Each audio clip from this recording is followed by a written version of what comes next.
Tapi di semua keluarga, kalau kalian tarik nih sampai ujung nih, kayaknya potensi masalah tuh uang.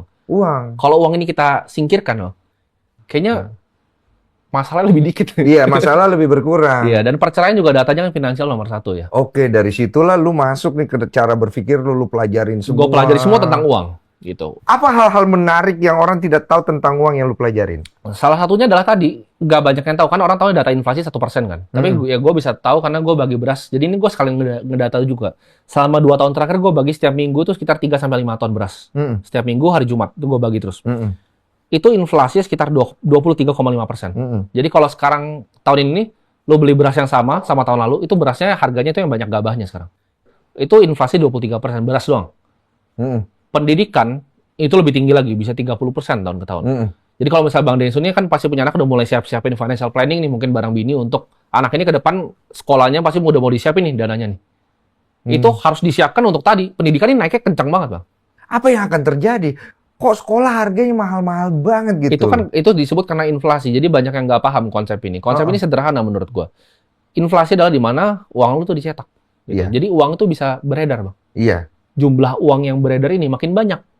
Karena uang yang beredar makin banyak, maka barang-barang makin mahal. Betul. Nah, ini kan dibilang di sekolah nih. Bagaimana kenapa gua nggak suka sekolah? Pelajarannya menurut gua nggak semua benar.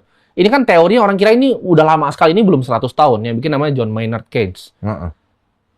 Ini didoktrin sebagai hal yang bagus nih. Menurut gue ini bukan hal yang bagus, nggak ada hal yang bagus dengan adanya inflasi. Kalau 3% mungkin ada yang bagus, tapi kan realnya nggak segitu. Berasnya gue tahu 23,5%. Iya.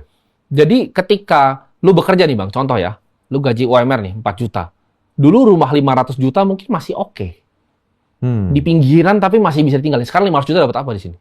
Ada nggak di dunia ini yang memainkan ini semua? Oh ada dong, pasti ada. Pemainnya ya ada pasti ya? Pasti ada. Untuk memainkan ini semua di sini, kan lu pasti pelajarin itu. Enggak, ini kan semua gamenya gini Bang. Let's say Bang Densu, saya kasih semua uang ada yang ada di dunia. Terus Bang Densu mau ngapain dengan uang itu? Saya? Pasti bingung kan, saya uang juga buat apa di ujung-ujungnya? Jawaban adalah manusia ketika sudah punya semuanya di dunia, yang dia mau adalah kontrol. Jadi kontrol itu format dari kekuasaan kan. Ini untuk ngontrol.